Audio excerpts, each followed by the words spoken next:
Hey, thank you for joining me at Family History the Smart Way. My name is Heather Stovold, and I'm the Smart Genealogist. Today, you're going to just come to work with me and have a look at what I'm doing it as I'm doing it. I'm going to try not to do much in the way of editing. I'm in the middle of a genealogy go-over. A go over is where you go through each person and you check that you have the right records. You read through the records and sources and make sure that you haven't missed anything.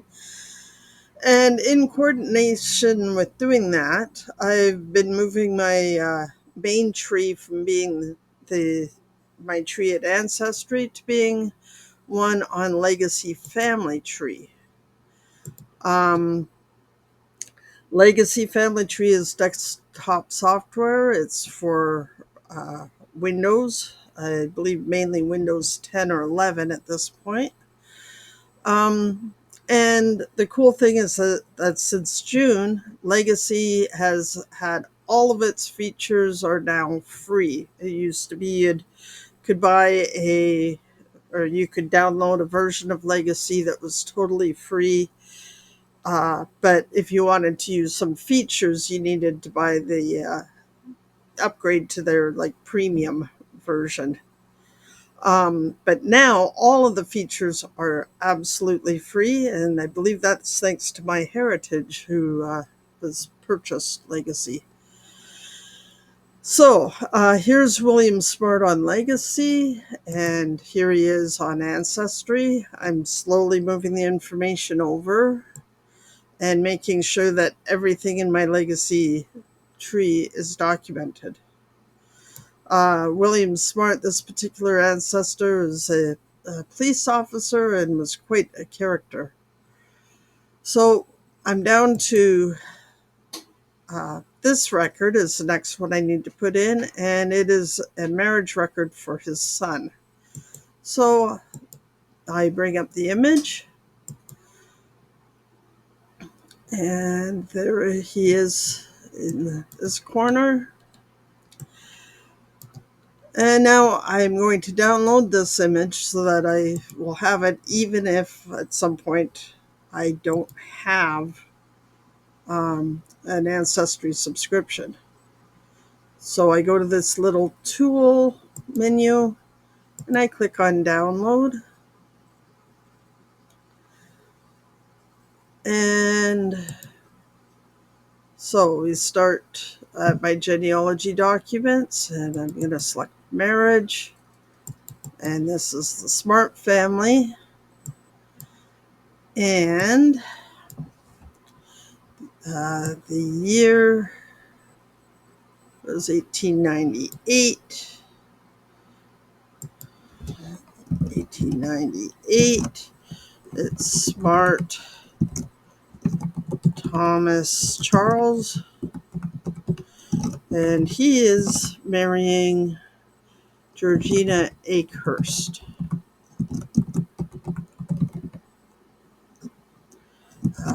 I'm getting this information from Ancestry, so I've got a code for that. It's a marriage record, and it is in England or Great Britain. I'm using the ISO 9001 country codes. And for the type of source or document, I'm mostly using GEDCOM tags to try to be consistent. And I'm using 2 or 3 character abbreviations for the place where I've gotten the information. Okay, so I'm going to save that. And now I'm going to go, and here is that document. I would probably normally open that, but when I'm filming, I kind of run out of some space, and I don't want things to crash. I did a right click on the name, and I'm going to mark file.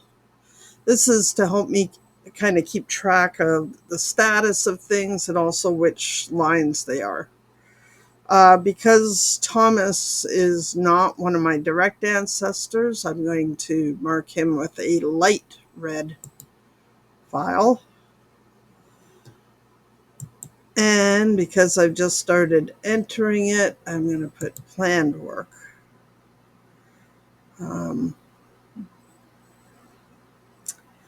And I think I actually just changed that on the wrong file, so I'll put that back.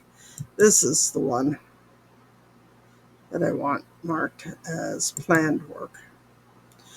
If for some reason I'd have to stop before I've totally entered in that document, I'd change it to half done work, and when I'm done, I change it to completely done. That way, if I go in to a file and I see something that's only partially done, I know that I better double check it. All right, so I have that document. I'm just going to be watching it on the Ancestry.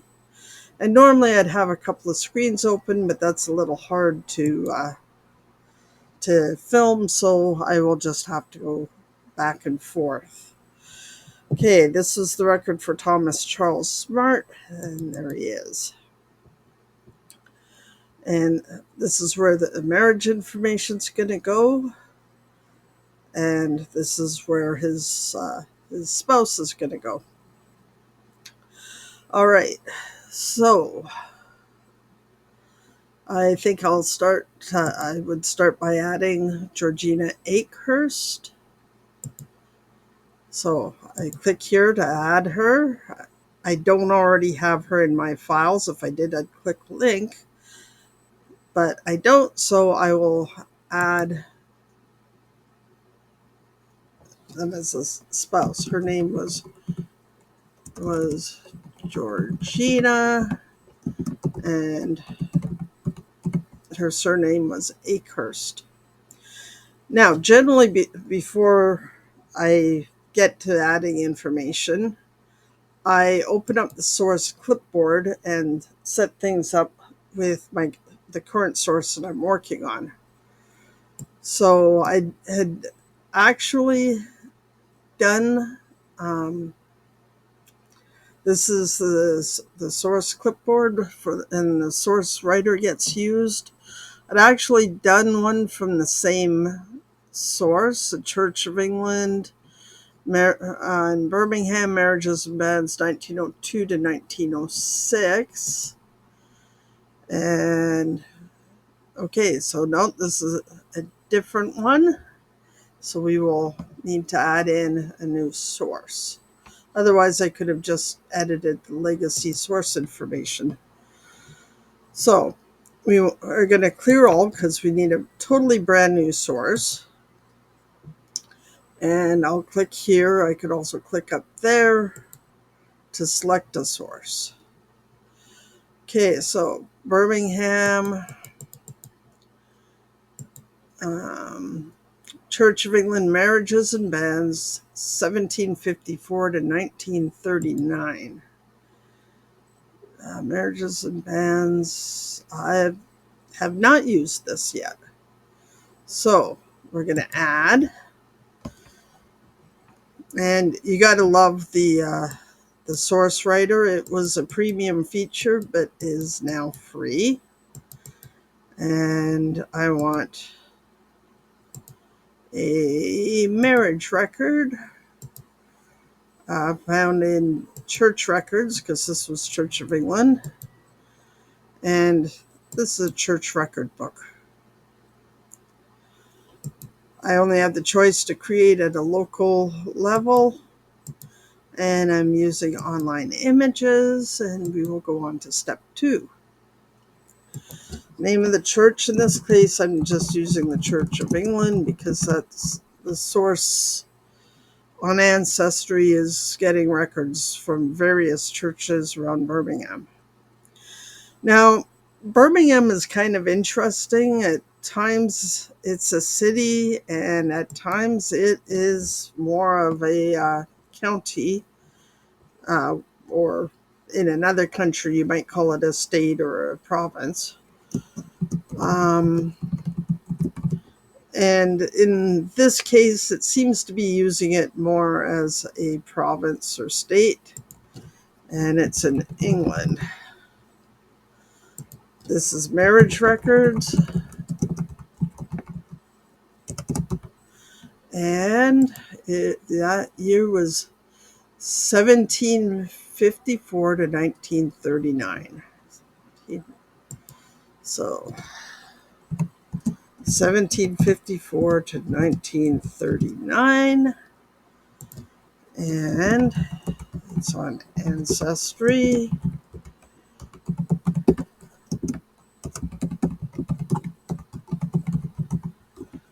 Okay, now the date is, as you saw, it is the date that Ancestry posted or updated or copyrighted.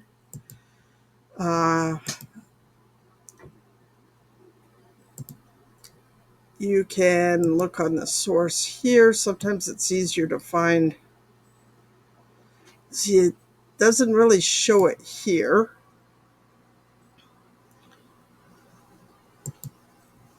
But you can view the record as well. And you can click on the source there. And it says 2013.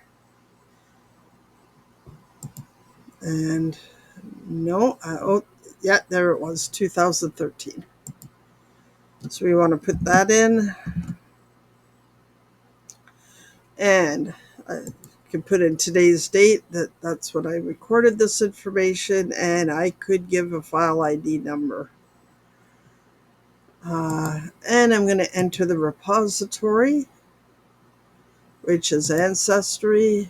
So we'll select that. At some point I could put in like Ancestry's address and everything.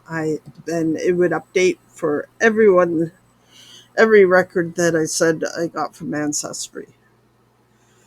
I don't overly use the text or the comments, although I could, put a description of the particular source in there. And again, I don't really use the medium here, or the media here. I use it further in.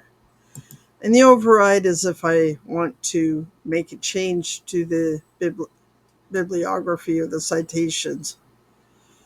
And you'll notice that they're being built by Ancestry. So this is the master part of the source that could be used by many different documents from that original database. So I'm going to click save, and I forgot to put a name. So I usually start with the province or state or county if it's England. And I use Church of England. I use COE just so that I can see the title better in my source list.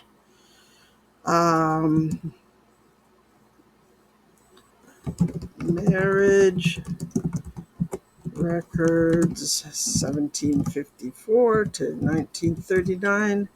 And I put in here something so I know which repository in case I'm looking at a similar document on another repository. Okay, let's save that. And there we go. You've got that right there. So now I can select that as the source I want to use. Now, title, it says type the title of the church book.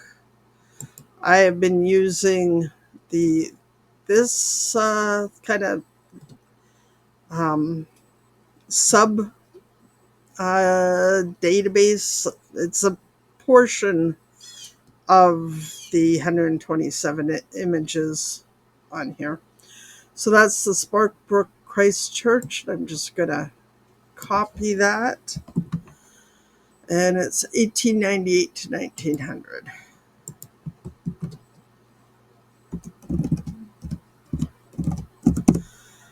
Okay, my item of interest. So I'm going to look for any page numbers, any other identifying numbers, as well as the names of the people. So it's on page 25.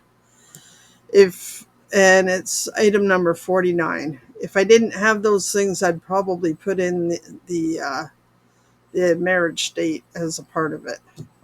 So page 25, number 49. Page 25, number 49. And then I put the last names of the two people. Smart Akehurst. And then today's date. Now, so I could access it quickly on Legacy, I'm going to add the media that I downloaded. So I click Add Media. And although you might be tempted to use Document, that's more if you have like a Word file or a PDF file. In this case, we have a JPEG, which is a picture type of file. So we'll select Picture. And this was 1898, Thomas and, well, Smart and Akehurst. So I select that. And I put in marriage record. And I usually just put the year for the date.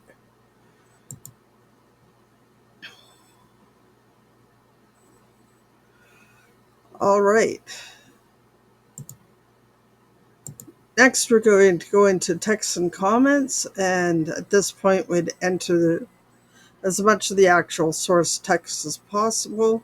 I'm going to pause the video so that you don't have to watch me type all of that out, and then we will continue once that information is filled in. Okay, I have entered in the information that was on the marriage record and put it in here so I have it available basically at any time. And so now I'm going to save this, and this is on the clipboard. Now, the nice thing about the clipboard is that you can click on this little clipboard ribbon to quickly add in your citations or sources for the information you have. So I had that her name was Georgina Akehurst, and I just click on there, and the labels turn red to indicate that there is a source attached. And if we click on the sources, you can see there it is. We've got the Church of England marriage records, and the detail, it was the Sparkbrook Christ Church. And you can see that all down here.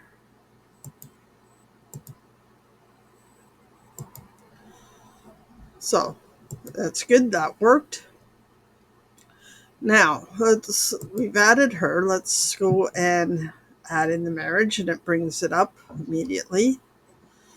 And the marriage date, I believe, was May 1st. Oh, sorry, May 2nd, 1898. No, that's a different couple. May 1st, 1898. So, 1st of May, 1898. And that was in Sparkbrook, Birmingham, England. Because I've already used Sparkbrook, it came up immediately. Let me just click here, and that's documented. Now, we can use these to add in more information or items. There's a calendar date calculator. If I had a picture of the actual church or the actual wedding, I'd want to put it there. This is some extra notes.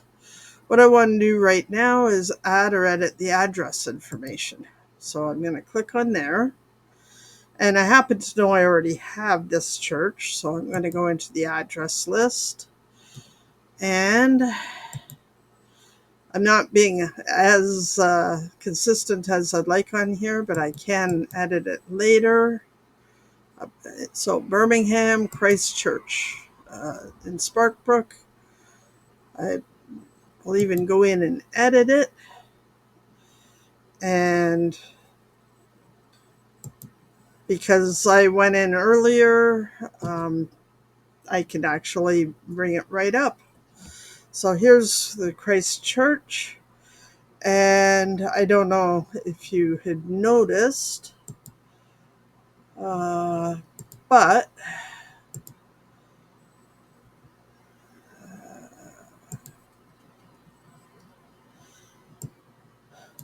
both Thomas and Georgina were uh, living on Dollarbrand Road,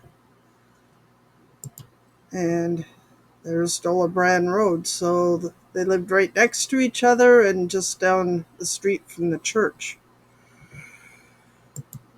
So that's a nice feature. Going back to legacy, I didn't actually change anything, so I'll just cancel it. And I want to select that as the address of where this marriage took place. And there you go. So that information's available for reports or immediately at any time. Now I'm going to come back in a while and share the marriage to show you working with a fan group, friends, associates, and neighbors, as and the F can also stand for family. But I'm not going to do that quite yet. I will do that in a bit. So now I want to save that. Now we want to go through the information that we have for each person. Close that down.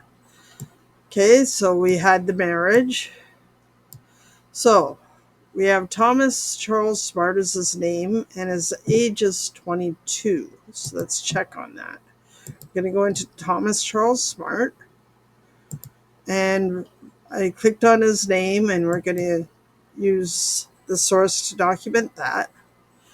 And it said his age was 22. Yes, 22. So this is 1898, I believe. And depending on when his birthday is, that would match. We could go in here actually and calculate it out. And go 1898. And he's 22. So it calculated 1876. He was born July 1877. I'm going to call that probably correct and document that. If I was a little concerned about that 1 year, I could put in an alternate birth by clicking add on the events and the alternate birth. But in this case, I'm not feeling that it's important to worry about, a part of a year. All right, what else did we find out on the marriage record? We found out that he is a bachelor. I only put in the condition of marriage, whether they're a bachelor or a widower or a divorcee or whatever, if it's something that you can't already guess by the information that I already have. I don't have a previous marriage for him, so I'm assuming he's a bachelor. If that had said he was widowed and I didn't have a first marriage for him, then I would absolutely document that and put in my to-do list to look for a previous marriage for him. Okay, so he is a burnisher. I'd probably would spend some time to look up exactly what a burnisher is. At this point, I'm just going to add an occupation for him and say that he was a burnisher and in 1898, and add the add in the source citation. If I had more information or anything I wanted to put in, I'd put it in the notes here. It's most likely is a burnisher in Birmingham, but I don't generally put in the place for the occupation unless it's different from where he's living. So there that is done there, and we can see here that we have a source. So that was his occupation. We did his age. Now we have his address. He was living at 16 Eldon Terrace, Dolobran Road. And I already showed you kind of that area on the map. So we'll add a residence event. And that was 1898 in Sparkbrook. And I'm going to click on the add or edit information. And I happen to know that I already have this in Birmingham. There we go. Eldon Terrace, right there. That was Smart Terry's. I think that I'm just going to change this to the Smart Family Residence because it looks like the whole family is probably living there. And it's the Williams Smart family. So save that. And I want to change the references to all of the places I have used this instead of creating a new copy. Okay, so we'll select them and save and source it. Okay, what other information do we have? Well, his father's name is William Smart and he's a police constable. So we'll save Thomas. Now, I want to record that this indicated who his father was. So basically a source for the relationship between Thomas Charles Smart and William Smart. And Legacy lets me do that. I can go onto the parent list. This is where you might also add like adopted parents or otherwise. And I'm going to go and I click in the relationship to father. And I'm going to add that source. Now, you can put in different types of relationships. I leave it blank if there's no reason to suspect it's not biological. So that's now documented. So I'm going to go into William Smart. And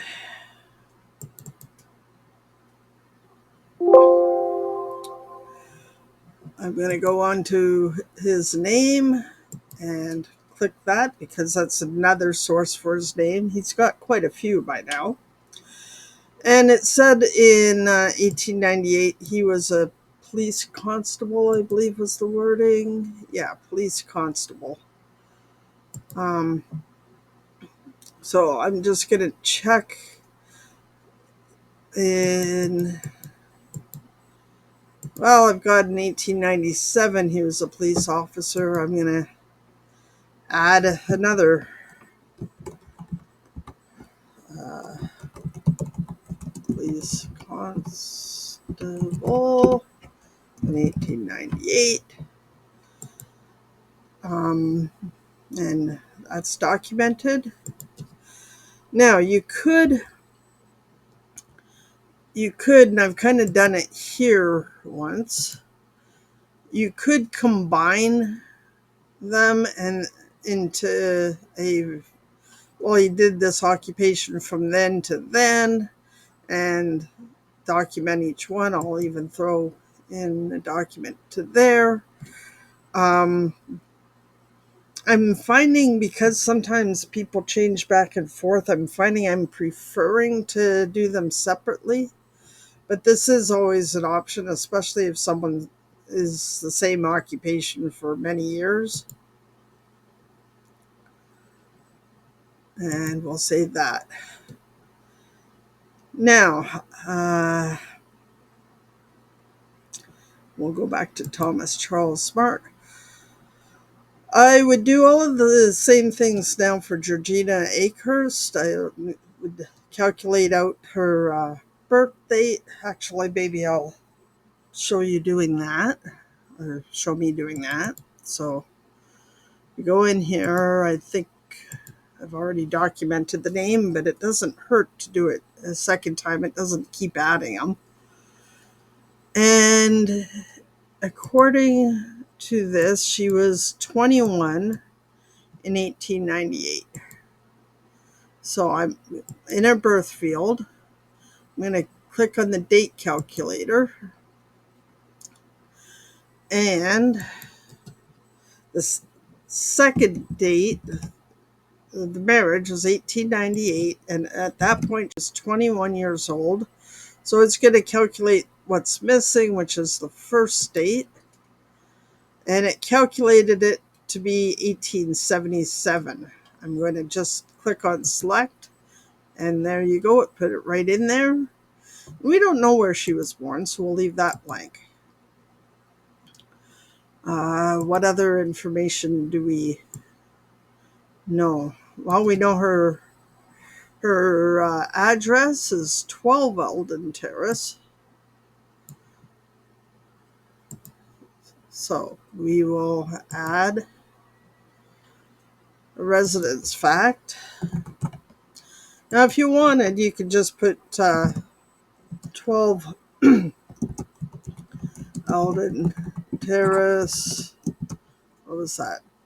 Dolobran Road in there. And I think that's probably what I'm going to do. This was in 1898. She lived there, and that was in Sparkbrook, Birmingham. But there is an advantage on some of the reports for adding. So I think I will add, and I'm just going to go into the address list. And I'm going to grab the 16 Eldon Terrace and select that. And I'm going to change this to Akehurst, Georgina, Res, and that was 12 Eldon Terrace, and 12 Eldon Terrace. And I will show you how to get the latitude and longitude. It's going to come up with basically the same. But you click on here and it will do a search in Google Maps. And it didn't find 12 Eldon Terrace, or it didn't find 16 earlier either. But it did find me the Dolobran Road. I right-click on Dolobran Road, and there's the coordinates copied. And I go back into Legacy, go down to the first latitude box, and Control V or whatever to paste, and there it is. So you can look it up quickly again. It's quite likely that Eldon, and I think it's Eldron Terrace, does not actually exist anymore.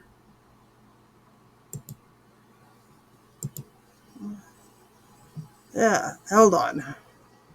That could be part of it. So, Eldon, and let's just do a quick look to see if I just didn't find it because of typing error. And no, it doesn't find that either. Okay, now remember I did this by editing an already existing one. So when I save it, I want a new copy. I don't want to change anywhere else. And then I can take that out and save it. And there we have where she was living. We're going to add her father, and her father's name was John. And I'm not totally sure. It looks like he was a gun maker. I was seeing an O there. I think he's a gun maker. So yes, we want to add a new person. John Akehurst, and we know his name because of this document. And we're going to add an occupation that he was a gun maker in 1898, and we'll save that. Now we're almost done, but we have these two witnesses. William Francis, and I'm not sure this word, it looks like possibly, I'm not sure what his second middle name is, and then Akehurst, and Evelyn Maud Akehurst. So they're probably both relatives of the bride, but we don't have any more information on them yet. So we need to add them. So we're coming up here and we're clicking on add a person. And as we don't know how they're related to Georgina or John Akehurst, we're just going to create unlinked people. And you'll see why we're doing this in a moment. So his given name was William Francis something. And you guys are probably all going, it's this name.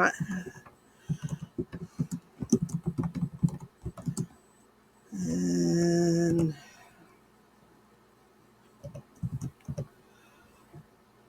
well, it's probably not going to like that, so I'll just leave it as William Francis, and I'll make a note.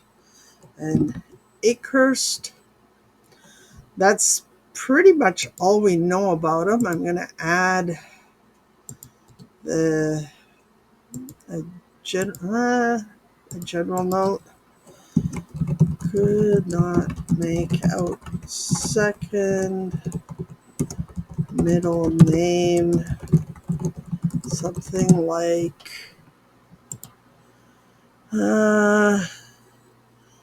something Licenlan, except that doesn't make sense, but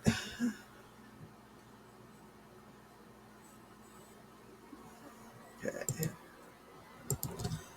Licelran. Licen Lan.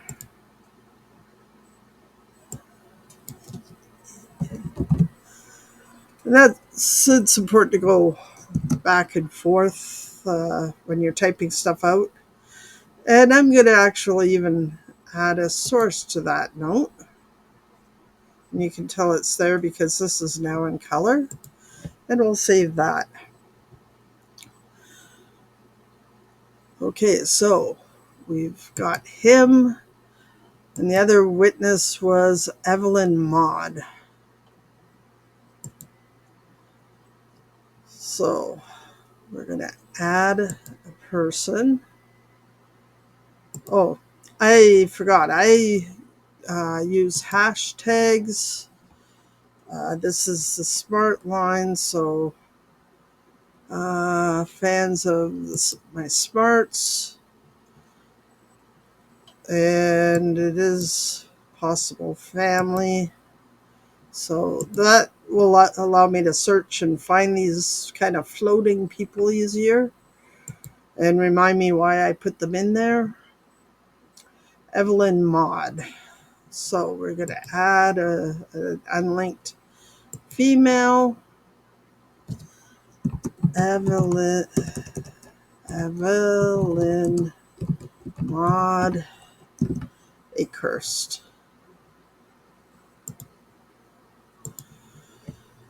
Okay, we're going to go back a couple of people, which you can do quickly with this back button. And remember I said I was going to come back to their marriage and share it. So we want to add one or more people. You can just enter the name of a person. I don't know where it puts that list. I'd prefer having the people in with whatever information I have. So I'm going to select from the name list. It's coming up, and it's still working on coming up.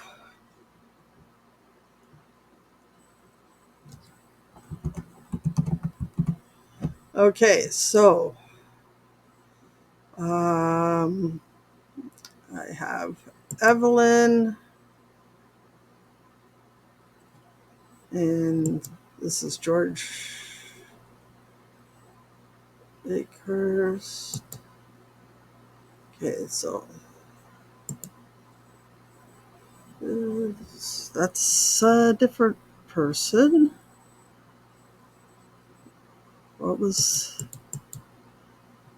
I've got Evelyn, and I have, who's William Francis Akehurst. Did I miss putting the Akehurst in?